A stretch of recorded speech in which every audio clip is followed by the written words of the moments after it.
Hey, what's up guys, Totally Dubbed here, and today I'm doing a review on the SteelSeries Sensei Raw.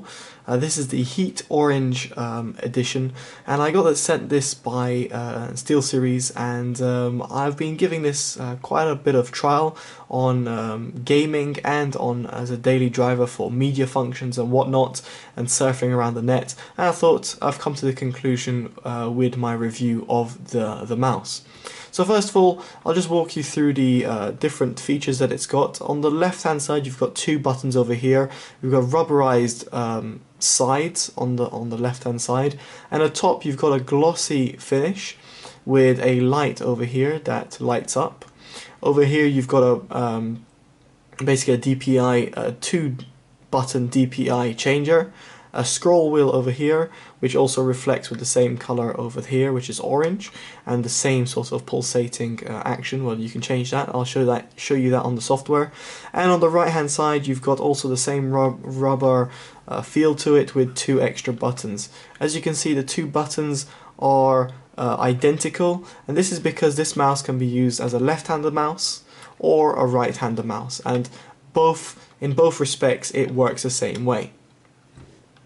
As you can see, it's also got a braided cable. The braided cable is a little bit, as you can see, it's new, so it's a bit wobbly in certain points, but the braided cable is really nice, and I love the touch that SteelSeries have done with little orange bits every now and then through it. This connects to a USB 2.0 port or a 3.0 port because it's backwards compatible, but it's a 2.0 mouse.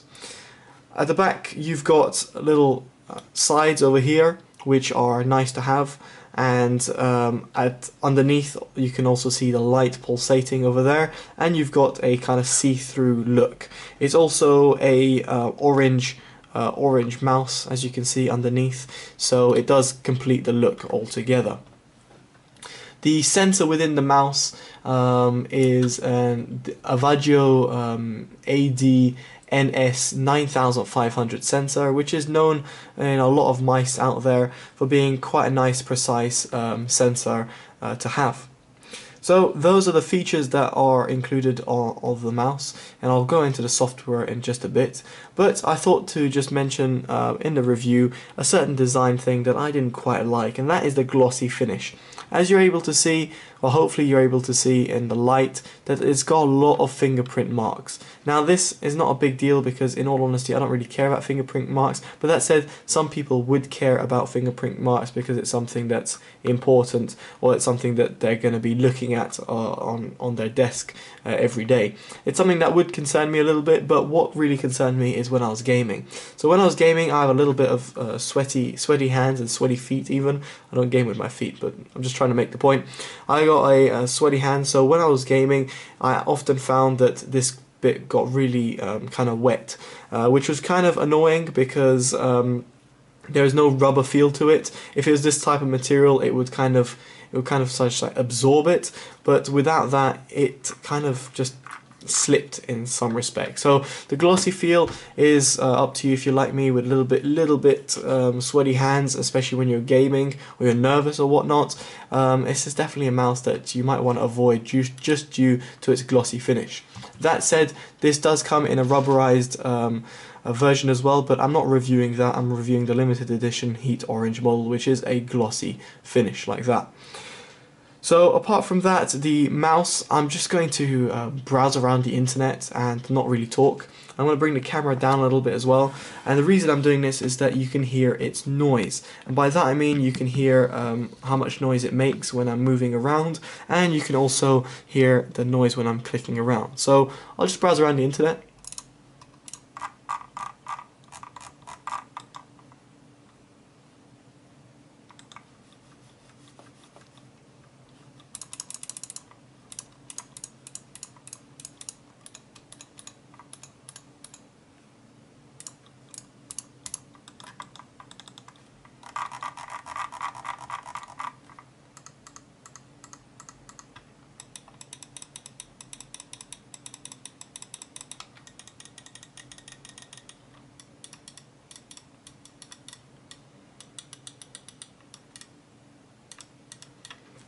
So there you go, you could hear the noise of this mouse, and as you were probably able to hear, it is a quite loud mouse. And as you can see in the background, I've got an Anker mouse over there, and just to give you a comparison,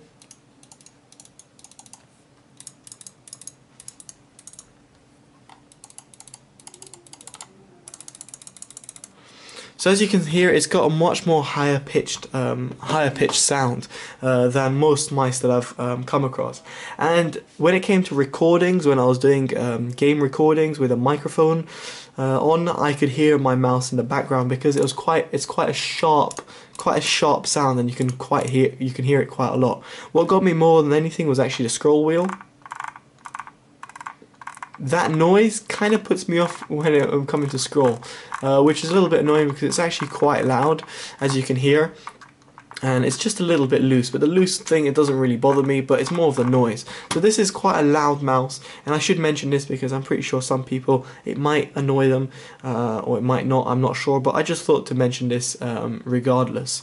In terms of the movement, as you saw, it was really nice and soft. This mouse is very light on touch. There's no sort of adjustable weights or anything like that, but it's a very light mouse. So when you're moving around, it does slide around really nicely, and more so, it's very light. So it's really good as it doesn't cause much stress on your hands, and you can easily just shift like that rather than shifting fully or really heavily or anything like that. So it's a nice light mouse which can be used for quite an array of games. I used it for playing Battlefield 4, and I was testing it mainly in Battlefield 4 simply because I was just accustomed to that game, and I've been playing that for a little while, and it's a new game, so I thought to give that a try with this mouse and see how I do.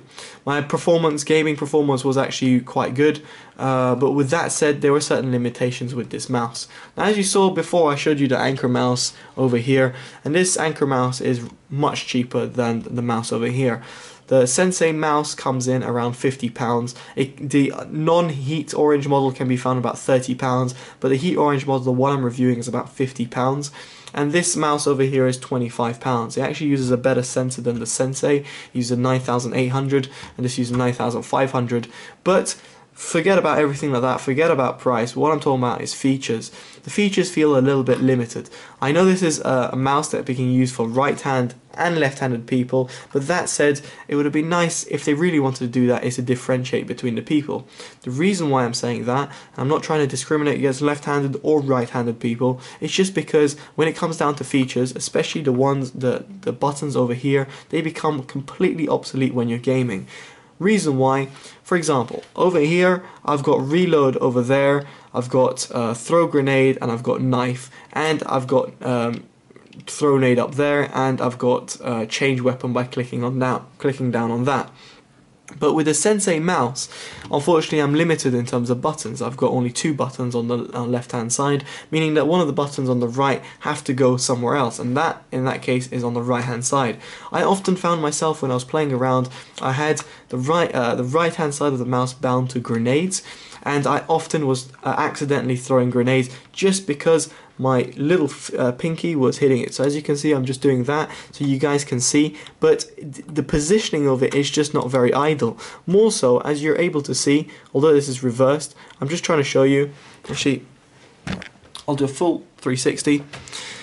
So you can see I'm using it like that. Obviously these are perfect, they're very easy to access and very nice to click. But over here, this one was always accidentally pressed, and the one behind it, there's another button over there, was actually kind of impossible to press. To press that button, I have to physically lift my finger off and do this.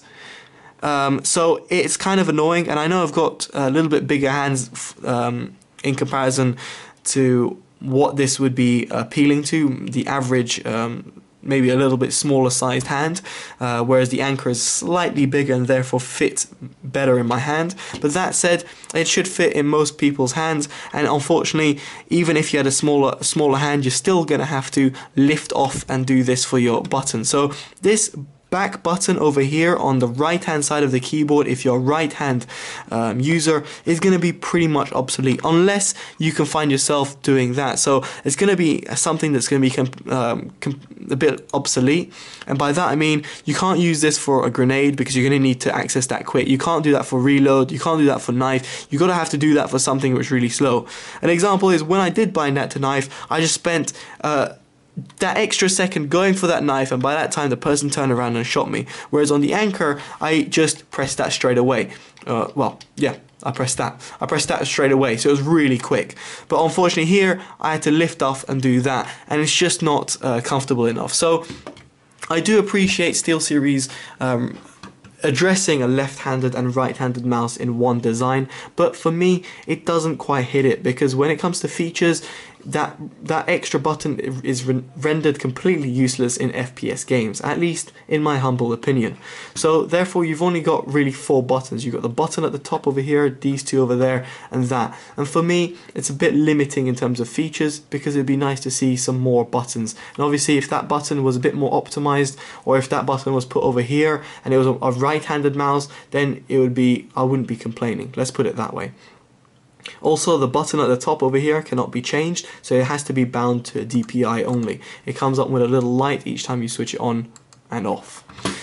So now that is my opinions when I was gaming on Battlefield 4, and this is obviously it's subjective opinion because it is me gaming on a game with my sized hands and my button layout and what I like to use, and also what I'm used to, because I'm used to the Anchor having more features, and I always do look at price when I'm reviewing things, so it's something a bit of a letdown that when I couldn't really use its full potential, it kind of frustrated me in that respect. Now I'm going to bring up the software of the SteelSeries mouse, and you'll be able to see the software over here, and I'm going to go through the software with you guys and show you what it has to offer, and also be reviewing that in that respect. So zooming into the software over here, you're able to see that you've got certain different tabs.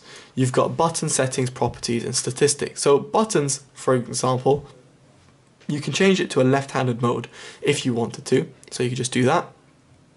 But the left-handed mode will switch the buttons around, which is pretty intuitive and pretty good. But as you can see, you can customize what these buttons do. So if I'm going to click on this one, which says reload, hopefully you're able to see on the screen. It might be a little bit hard, but I'll zoom in anyway, so you guys could definitely see that. As you can see, I've named it as reload, and I've got it as a key press macro. The key press macro is R, but that said, I can go into advanced settings and make this a little bit better with a macro. So it depends on what I want to do. In my case, I only need it to just press R, as in simulate pressing the button R, so that's all I've done. But you can have it to launch application, a text macro, or you can disable the key altogether. I found it a little bit limiting, in my opinion, because I like having my mouse having play and pause functionalities, and there was no certain play and pause functionalities on there. I had to dig around and try and find a play pause macro that would apply. I couldn't just control C, control V the key press, because it wouldn't register it. Basically on the Anchor software, as you can see, I'm looking for something that has this as a mute button or a next button, play, pause, things like that, because despite this being a gaming mouse, people are going to be using this day to day on their computers. And to be honest, when I press that side button, I don't want it to be pressing R while I'm surfing the web. I want to be, I don't know, skipping my music or whatnot. Unfortunately, I found that software and the software side of things a bit lacking, and therefore a little bit limiting at what it could do. Going on from the software, you've got the settings. Over here you've got the CPI or the DPI, and you've got the DPI of when the LED is off and the LED is on. By the LED, that is signifying this LED over here. When this is on, the second one is activated. When it's off, the first one is activated. So you've got a 2 DPI switching or CPI switching functionalities, and as you can see, I'm at 1000. Well, hopefully you can see that I'm 1530 right there, but this has got a sensor which goes up to 5670, so that is pretty good in terms of how much it can go to. I doubt you'll have to go that high, but it's always good to have that option. The polling rate goes to 1000, and it can start at 125, which is pretty good. In terms of the illumination, this is nice to have a little customization. You've got high, off, low, and medium. The off is very useful for those that need it, and it's something that I definitely find that is good that SteelSeries included. So if I hit off and I press apply, the lights of the whole SteelSeries mouse have turned off. As you can see, there's no light over here, no light over here anymore, and no light over there. But if I turn it on again, I can turn it into high intensity, and it will turn on, and now we've got the light at the top, which is flashing, and the one at the bottom. In terms of the flashing wise as well, you can change the pulsation. You've got fast, steady, slow, medium. Steady means that it doesn't pulsate at all, which is brilliant. Again, another thing I like. Properties wise, it's actually quite useful. If there's a certain application you launch, the profile can be activated automatically, and that is pretty useful if, for example, if you got Battlefield 4.exe and you want to launch that, you can just press that and the application will be automatically loaded, and you can have your profile automatically added in that respect. Your statistics are something that are a little bit hit and miss. That said, I don't really use it, but you can use it if you want. You can start the statistics recording over here and it'll record your statistics. So what are my opinions overall of the software? Well, the software is nice, but it's a little bit limiting, especially with the fact that if I want to change profile, I'm gonna have to go through the software. Now, why I'm mentioning this is because you do not have a physical button to change your profile. There is no button on this mouse that gives me the option of changing the profile. Whereas with the Anchor mouse, I've got a button on the bottom over here. If I press it, it just changes my profile to my gaming profile. So I'm going to press it there, it changes it to my gaming profile, which is just dark color there. So that's very useful. But when it comes to the Sensei, unfortunately, that feature is lacking there.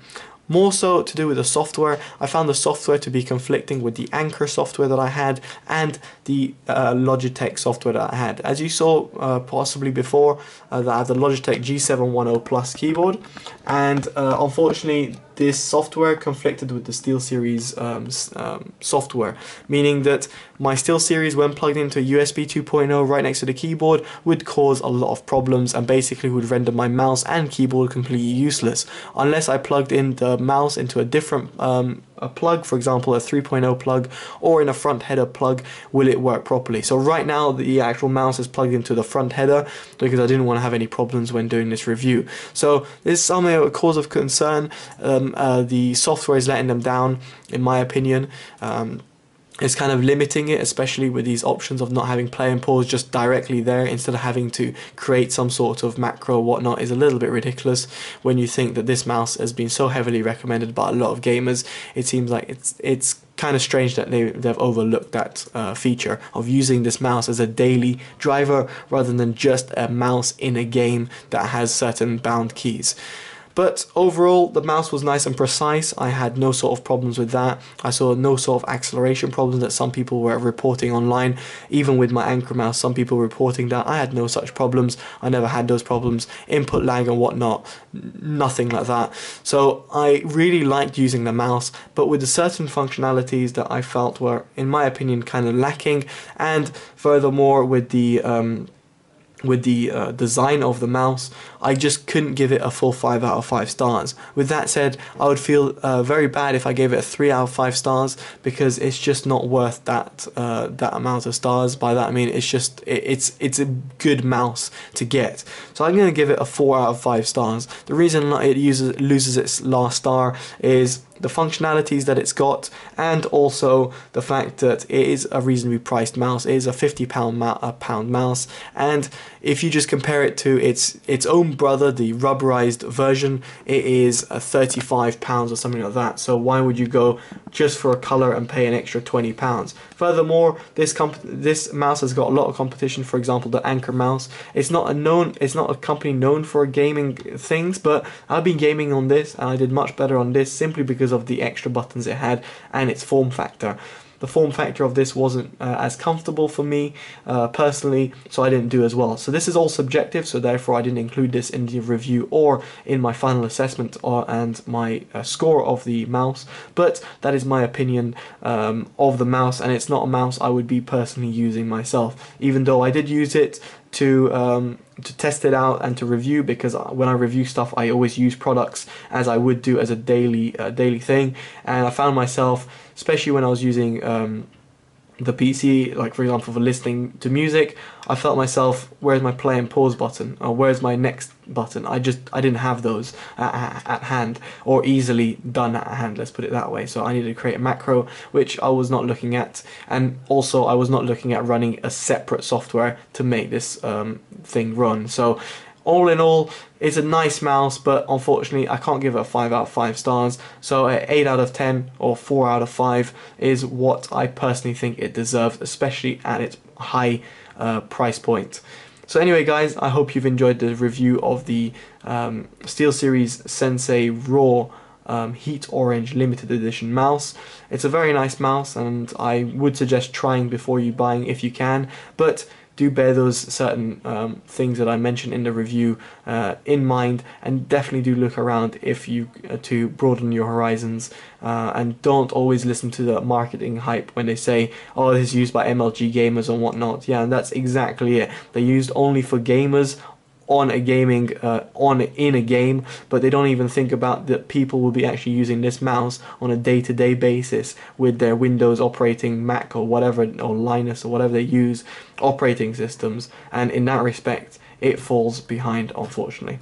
Alright guys, I've been Totally Dubbed. Please do subscribe if you haven't already. Please do like this video, it always helps. Please do favorite this video and share it with your friends if you enjoyed it and would like to share my opinions.